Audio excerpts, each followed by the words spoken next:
السلام علیکم دوستوں، میرا نام اویس ہے اور آپ دیکھ رہے ہیں اویس انفو ٹی وی۔ آج ہم آپ کو ایک ایسے ملک کی سیر کروانے جا رہے ہیں جو امیر ترین ممالک میں سے ایک ہے، مگر اس کی کرنسی دنیا کی کمزور ترین کرنسیوں میں سے ہے۔ کیا سائرس اعظم اور حضرت ذوالقرنین رضی اللہ تعالیٰ عنہ ایک ہی شخصیت کے دو نام ہیں؟ اس ملک کے ایک جزیرے پر پہنچ کر ایسا محسوس ہوتا ہے جیسے آپ مریخ پر آ گئے۔ ہو سکتا ہے کہ آپ کے ذہن میں اس ملک کے بارے میں اچھے خیالات نہ ہوں، کیونکہ میڈیا اس ملک کی بہت ہی منفی تصویر دکھاتا ہے۔ دنیا سمجھتی ہے کہ یہ ملک ایک صحرا اور دہشت گردی سے بھرپور ملک ہے، جہاں بہت سے پسماندہ لوگ رہتے ہیں۔ اس سے پہلے کہ آپ میڈیا کی باتوں پر یقین کریں، میں چاہتا ہوں کہ آپ کو اس ملک کا وہ پہلو دکھاؤں جو آپ کے لیے بالکل نیا ہو۔ فارسی بادشاہ خسرو پرویز نے نبی اکرم صلی اللہ علیہ وسلم کا عقدنامہ پارا تو آپ صلی اللہ علیہ وسلم نے فرمایا کہ ہماری حکومت وہاں تک ضرور پہنچے گی۔ اس کے علاوہ بہت سے ایسے حقائق جو ہم اس ویڈیو میں آپ کو بتائیں گے جو آپ کے لیے بالکل نئے ہوں گے۔ ویڈیو شروع کرنے سے پہلے نئے آنے والے دوستوں سے گزارش ہے کہ ہمارے چینل کو سبسکرائب اور لائک ضرور کیجیے تاکہ ہر معلوماتی ویڈیو آپ تک پہنچتی رہے۔ پہلے ہم ویڈیو کا آغاز کرتے ہیں۔ ایران کا آفیشیل نام اسلامی جمہوریہ ایران ہے اور تاریخ میں اسے فارس کے نام سے جانا جاتا تھا، اور آج فارس اس کے صوبے کا نام ہے۔ اگر ایران کو خشک میوہ کی ماں کہا جائے تو غلط نہ ہوگا۔ یہ ملک اتنا خوبصورت اور سستا ہے کہ آپ کو یقین نہیں ہوگا۔ ایران دنیا کی قدیم ترین تہذیبوں میں سے ایک ہے، جس کی تاریخ 1500 سال قبل مسیح سے بھی زیادہ پرانی ہے۔ اس ملک کا سرکاری مذہب اسلام ہے۔ انتظامی لحاظ سے ایران کو 32 صوبوں میں تقسیم کیا گیا ہے۔ اس کی کرنسی کو ایرانی ریال کہتے ہیں۔ کرنسی کی ویلیو بہت کم ہے۔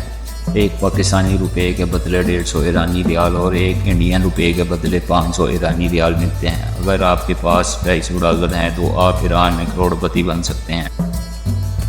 دوستو، آپ کو ایک بات بتاتا چلوں کہ ایران میں کوئی بھی ویزا یا ماسٹر کارڈ نہیں چلتا۔ آپ کو ایرانی کرنسی یا ڈالر لے کر جانا پڑیں گے، کیونکہ امریکی بینک یہاں پر بین ہے۔ اس کے متبادل ایرانیوں کا اپنا ایک ATM اور بینکنگ سسٹم موجود ہے۔ چھوٹی سی چھوٹی دکان پر بھی آپ ڈیجیٹل پیمنٹ کر سکتے ہیں۔ ایران قدرتی گیس اور تیل سے مالا مال ملک ہے، اس لیے پورے ملک میں پیٹرول انتہائی سستا ہے۔ اس ملک کی سرحدیں ان ممالک سے ملتی ہیں۔ شمال میں ارمینیا، آذربائیجان، ترکمانستان، بحیرہ کیسپیئن، مشرق میں افغانستان اور پاکستان، جبکہ مغرب میں عراق اور ترکی واقع ہے۔ اس کے جنوب میں عمان خلیج اور فارس خلیج کے طویل ساحل ہیں۔ ایران کا موجودہ پرچم 29 جولائی 1980 کو بنایا گیا۔ ان کا پرچم سفید اور سبز رنگ پر مشتمل ہے اور درمیان میں اللہ لکھا ہوا ہے۔ ایران کا دارالحکومت تہران ہے، جو کوبے البرز کے قریب واقع ہے۔ یہ ملک کا سب سے بڑا شہر ہے، جس کی کل آبادی تقریباً 1 کروڑ 50 لاکھ کے قریب ہے۔ تہران سٹی ملک کا سب سے جدید اور انتہائی خوبصورت شہر ہے۔ تو چلامی پہاڑ پر کھڑے ہو کر آپ تہران کا پورا نظارہ دیکھ سکتے ہیں۔ تہران میں گلستان پیلس بھی بہت ہی خوبصورت اور شیش محل ہے، جو واقعی دیکھنے کے قابل ہے۔ اس ملک میں 99% شادیاں محبت کی بنیاد پر ہوتی ہیں۔ اسی وجہ سے طلاق کا تناسب بھی بہت زیادہ ہے۔ اس تحقیق کے مطابق یہاں طلاق کا تناسب 60% تک ہے۔ اگر ایران کی تاریخ کی بات کریں تو فارسی سلطنت ایران کے قدیم آریہ قبیلے سے آباد ہوئی۔ سائرس اعظم یا سائرس دی گریٹ کچھ مورخین کے مطابق وہی حضرت ذوالقرنین رضی اللہ تعالیٰ عنہ ہیں۔ انہوں نے اس سلطنت کی بنیاد رکھی۔ یہودی بھی سائرس اعظم کا احترام کرتے ہیں، کیونکہ اس نے بابل فتح کر کے یہودیوں کو آزاد کیا اور ہیکل سلیمانی کی دوبارہ تعمیر کا حکم دیا۔ اس نے 3 بڑی سلطنتوں پیڈیا اور میدیا اور بابل کی سلطنت کو زیر کر کے فارس کی چھوٹی سلطنت کو ایک عظیم الشان سلطنت میں تبدیل کر دیا۔ بہت سے لوگ ان کو ہی حضرت ذوالقرنین سمجھتے ہیں اور دلیلیں دیتے ہیں کہ دونوں شخصیت کا دور ایک ہی تھا۔ حضرت ذوالقرنین رضی اللہ تعالیٰ عنہ نے آدھی سے زیادہ دنیا فتح کی تھی۔ بہرحال اس بارے میں اللہ ہی بہتر جانتا ہے۔ آج بھی سائرس اعظم کا مقبرہ ایران کے صوبے فارس میں تخت سلیمان کے کھنڈرات میں واقع ہے۔ اشکانی سلطنت دوسری فارسی سلطنت تھی جو 226 عیسوی سے 650 عیسوی تک قائم رہی، اور ان کا ریاستی مذہب آتش پرستی تھا۔ دوستو، آپ دبئی اور قطر کو بہت خوبصورت سمجھتے ہوں گے، لیکن اگر آپ تہران جائیں تو بلند عمارتیں، لگژری مالز، کشادہ سڑکیں اور صفائی کا معیار کسی بھی یورپی ملک سے کم نہیں لگے گا۔ ایران کے لوگ انتہائی خوش اخلاق اور مہمان نواز ہیں اور سیاحوں کو عزت کی نظر سے دیکھتے ہیں۔ ایران میں ہزاروں سال پرانا ایئر کنڈیشننگ کا نظام بھی موجود ہے، جس میں گھروں کے اوپر چمنیاں بنائی جاتی ہیں کہ ہوا سرد ہو کر نیچے آ جاتی ہے۔ اس نظام کو ونڈ کیچر بھی کہا جاتا ہے، جو یہ اظہار کرتا ہے کہ اے سی کی ٹیکنالوجی ہزاروں سال پہلے ایران میں موجود تھی۔ ایران کے آئین کے مطابق ملک کے تمام اختیارات سپریم لیڈر کے پاس ہوتے ہیں اور موجودہ سپریم لیڈر آیت اللہ خامنئی حکومت کا سربراہ صدر ہوتا ہے اور ملک کا موجودہ صدر مسعود پزشکیان ہے۔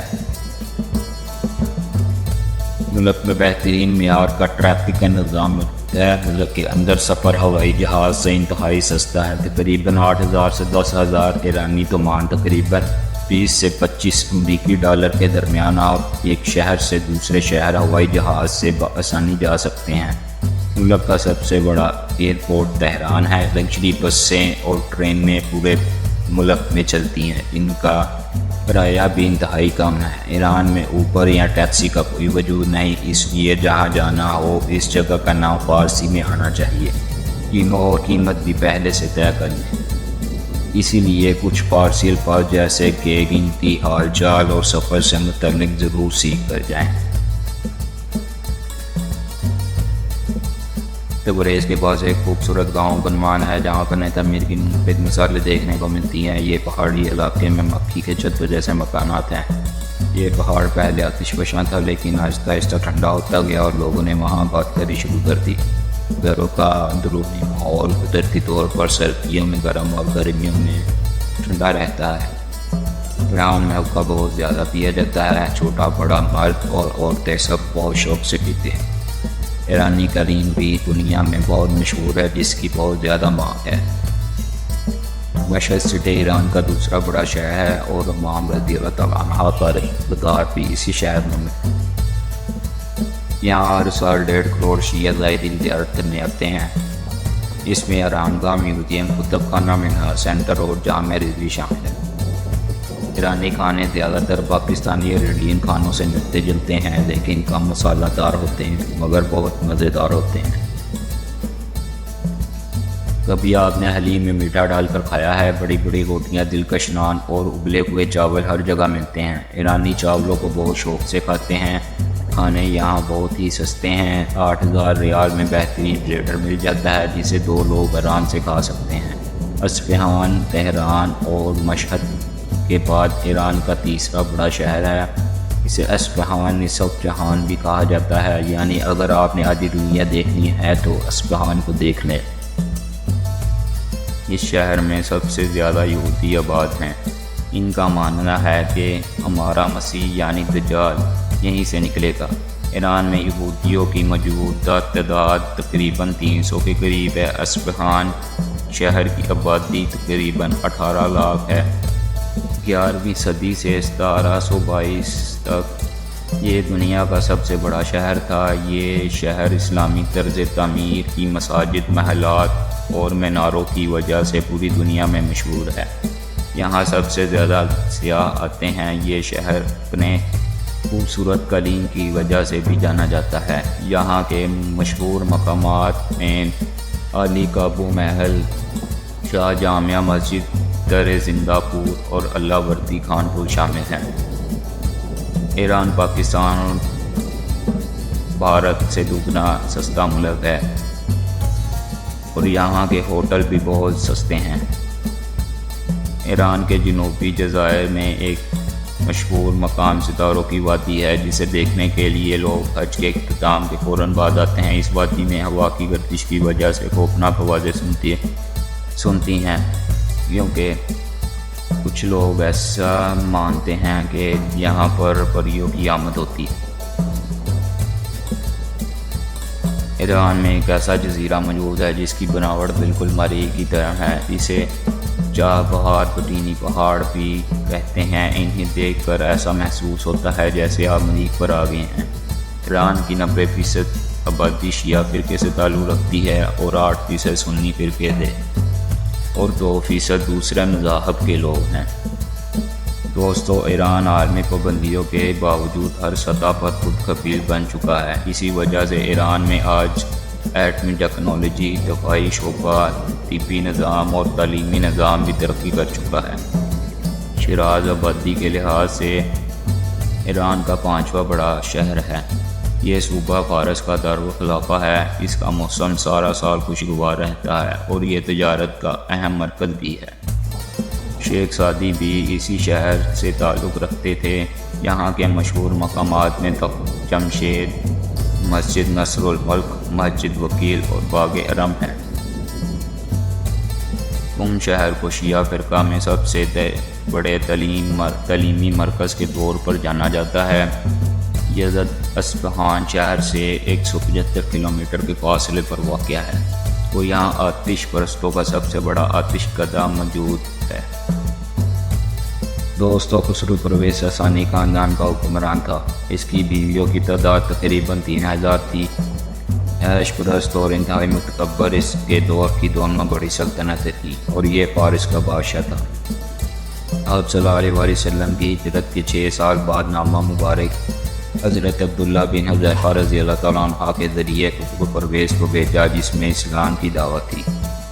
اس بادشاہ نے جب اپنا نام آپ صلی اللہ علیہ وسلم کے نام کے بعد دیکھا تو اس نے غرور میں کہا کہ بادشاہ کا نام بعد میں اور ایک عام رعایا کے شخص نے اپنا نام پہلے لکھا ہے۔ اس نے اس خط کو پھاڑ دیا۔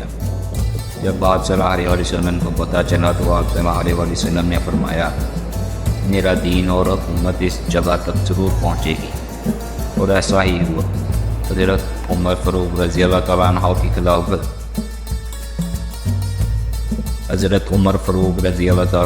کی خلافت میں قادسیہ کی جنگ ہوئی اور قادسیہ عراق کا علاقہ تھا، اور یہ اس زمانے میں ایرانی سلطنت کا حصہ تھا۔ فارس کی طرف سے رستم اس جنگ کی قیادت کر رہا تھا، لیکن اللہ کے حکم سے جنگ میں اسے شکست ہوئی اور ایران مسلمانوں کے قبضے میں آ گیا۔ دوستو، یہ تھی آج کی ہماری معلوماتی اور دلچسپ ویڈیو۔ آپ کو ویڈیو کیسی لگی کمنٹ میں ضرور بتائیں، اور نئے آنے والے دوستوں سے گزارش ہے کہ ہمارے چینل کو سبسکرائب اور لائک ضرور کریں۔ اگلی ویڈیو تک اللہ حافظ۔